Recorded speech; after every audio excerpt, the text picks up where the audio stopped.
Assalamualaikum and good day.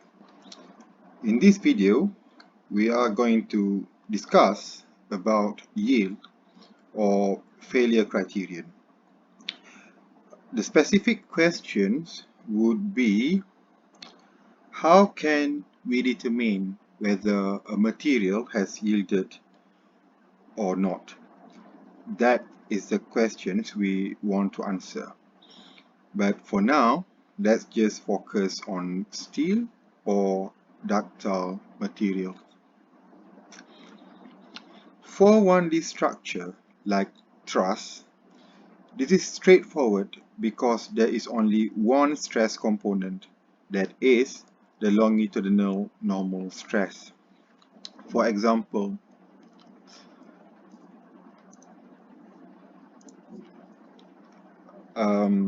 say we have a point load P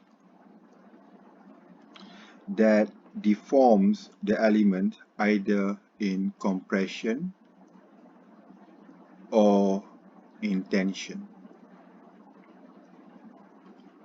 And let's consider this particular member or element.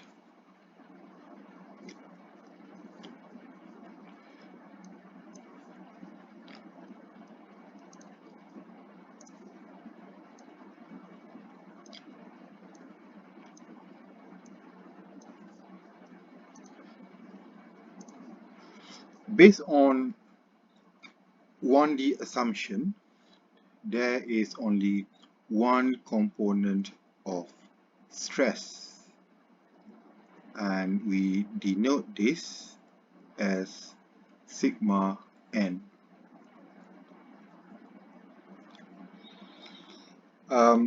We can just check this normal stress. Say we obtain it by or from placing a strain gauge during an experiment. So we can just check this normal stress against the yield stress. Again, the yield stress obtained from a tensile test, denoted as sigma y. If the normal stress sigma n is bigger than the yield stress sigma y, then we can conclude that the truss member has yielded.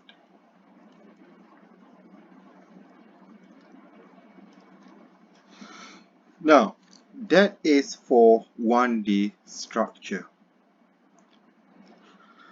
But how can we determine such a yield state for 2D and 3D structures? Look at this steel beam. It is 3D in reality.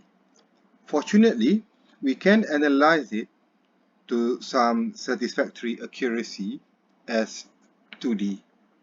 But still, it is one dimension higher than 1D, isn't it?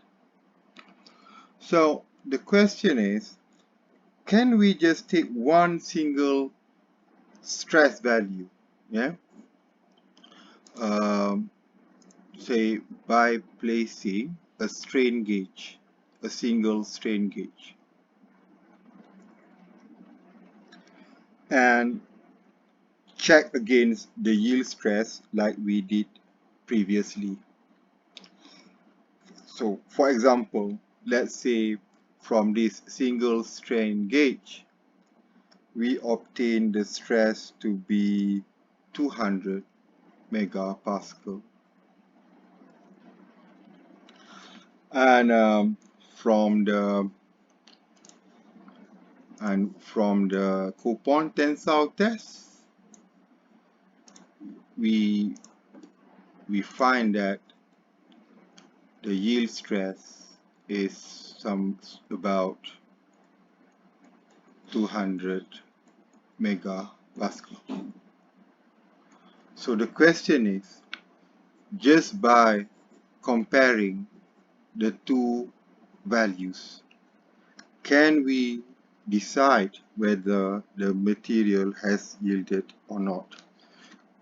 The answer is no. Yeah. Although at first glance it seems like the material hasn't yielded because of the stress is lower than the yield stress, but that not necessarily the case. This is because when things are in 2D or 3D, there are many components of stresses acting simultaneously, yeah, at every point within the body of the structure. For 2D stress state, we should have three components of stresses. Sigma x, which is the normal stress in x directions, sigma y, which is the normal stress in y directions, and tau xy, which is the shear stress acting in the plane. So let's take the coordinate system for the beams to be this way, yeah, x and y. In fact, that is also the reason why for this kind of testing we would have what we call rosette strain gauge. Yeah, because by having this kind of strain gauge, we can obtain or gauge or measure all the three components of stresses. Your data logger will give them immediately. Okay, now we have these three components of stresses. Which one will we check against the yield stress? The answer is no, we're not checking any single values, but we need to check for their combined effect. Because being 2D or 3D, the stress components interact with each other. In fact, the stress components that we obtain from our experiment, they are not the maximum or the minimum ones. They are just the values that we measure directly. The maximum and the minimum values of the stress, which from now on we're going to call them principal normal stresses, are generally in the different direction or different angle from the one that we measure. But we're going to detail this in upcoming or incoming video. For now, we have the three components from our strain gauge and data logger. Let's come back to the first question, the main question, which is how can we determine the yield state of 2D material if we have these three components, say from experiment. All right, it turned out to be very simple. There are only three steps. Now, the first step is from the measured stresses, those sigma n, sigma y, and tau xy, we need to determine the principal normal stresses, and we can do this by using the following equations from Mohr circle. Yeah, we just plug in the stresses sigma x, sigma y, and tau xy to obtain the maximum normal stress and the minimum normal stress, sigma max and sigma min. Okay.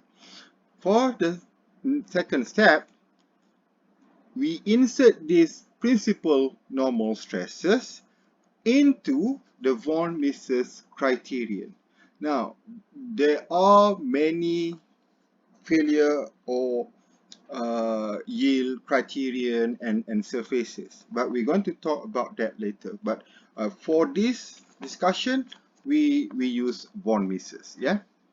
So we just plug in sigma max and sigma min into the von Mises criterion and determine sigma Vm, which is von Mises stress. And finally, it is that von Mises stress, sigma Vm, which we going to compare against the yield stress. If the von Mises stress is higher than the yield stress, then only we can conclude the material has yielded. Okay, to nail our understanding, let's do a calculation example. Say, from the measurement of your experimental work using Rosette strain gauge, you obtain the following stress components at a certain location of your beam. If the material yield stress obtained from coupon test is 275 megapascal, determine whether the point has yielded. Okay, so now our stress sigma x is 30 MPa, sigma y 10 MPa, and tau xy is 15 megapascal.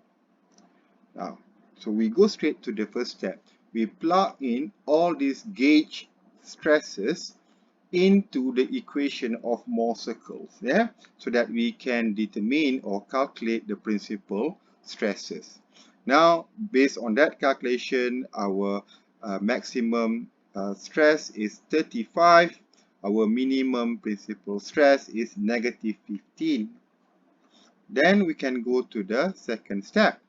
We plug in the principal normal stress we just got into the von Mises criterion so that we can then determine the von Mises stress, sigma Vm.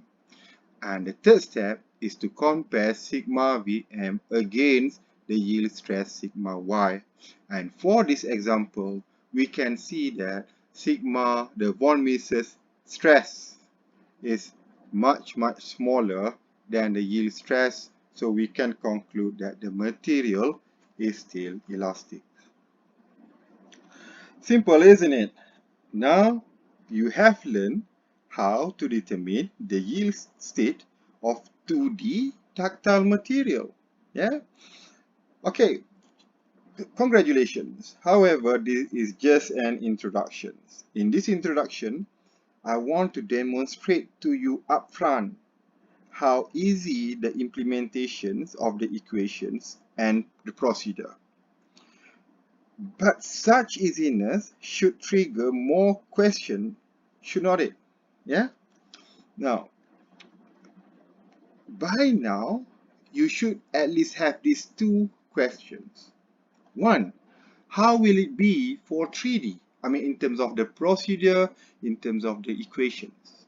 And secondly, what is the importance of all this? Yeah, so I'm going to answer these two equations. For the first one, which is how will it be for 3D?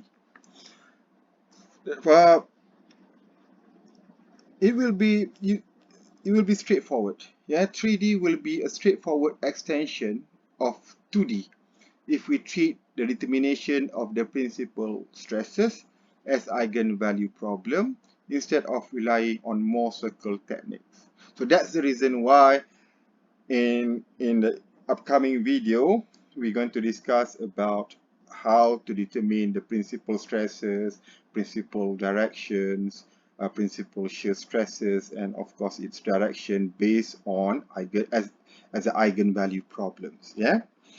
Now, as far as the failure criterion is concerned, as you can see in this equation, it's just an extension actually of the 2D. It's just that for 3D, we should expect to have 3 principal stresses. So that's the reason why we need to denote them as sigma 1, sigma 2, sigma 3 instead of the 2 sigma max and sigma min. But the procedure, the concept is just the same. First, get your principal stresses, sigma 1, sigma 2, sigma 3, and then plug into this criterion, and then you will get your von Mises stresses. Now, the next question, which is very important and interesting.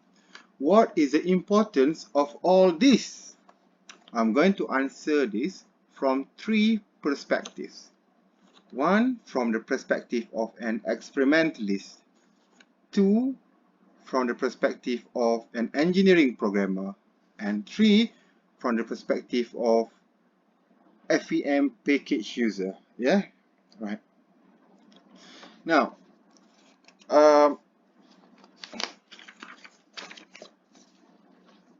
the importance of yield or failure criterion or surface for experimentalists is to assess the behavior of our tested structure.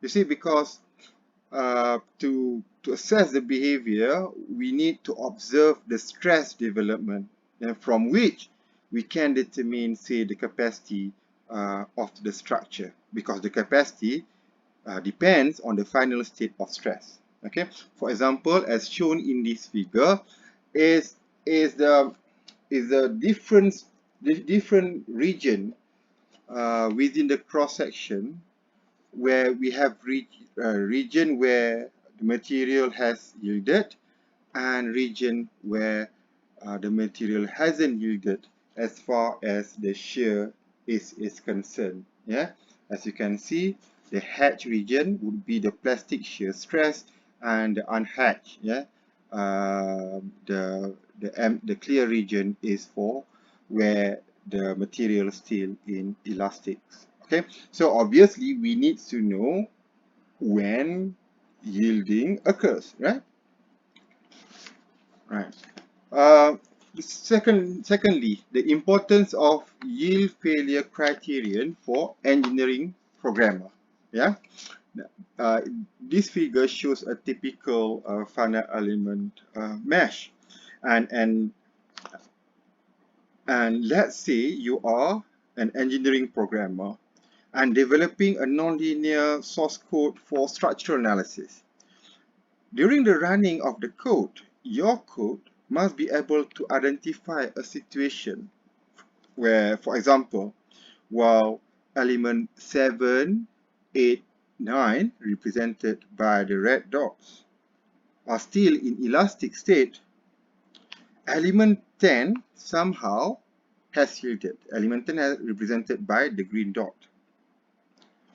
Now, if this is the case, for the next time step, your code need to automatically switch the algorithm for element 10 to non-linear whilst the rest remain linear. So that is the importance of the knowledge of yield criterion for engineering programming. And finally, the importance of this knowledge of yield and failure criterion to engineers or researchers that use finite element package like ANSYS, like Abacus, LUSAS, LS-DYNA, and Fluent, and so on. Okay, nowadays engineers in office use engineering software for their analysis and design work. However, to use the package, an engineer needs to have a grasp on the basic concept underlying the software. Else, rubbish in, rubbish out. I'm sure you have heard of this many times. Now, this screenshot here I took from Abacus website. Yeah, so and it is one page of its manual. Now, this screenshot highlights the need for the understanding of various criterion, because this manual specifically describe the features and the algorithm of yield surface, and specifically for Mises yield surface. Mises is also von Mises. But in Abacus, there are like tens of other failure criterion or failure surfaces. Okay, so let's say you are a PhD student who has completed the finite element modeling using ANSYS, and let's say you use Mohr as your failure criterion for your soil. But if, as the Viva panel, I ask you about the basic concept of Mohr Coulomb and you fail to provide a satisfactory answer, how can I be confident that you have appropriately used the feature in ANSYS and correctly interpreted the data? So that alone shows how the importance of this knowledge of failure yield criterion, even if you just use finite element package. Another example, yeah, for the importance of failure criterion for finite element user. Okay, the figure you see here, these are the output from ANSYS from the same analysis. Can you see you have maximal principal stress, minimum principal stress, maximum shear stress, von Mises stress. So can you make head or tail of all these different stresses? What they mean and represent, and what can you use out of them? Okay. Okay, I think that is all for now for this video. See you in the next video.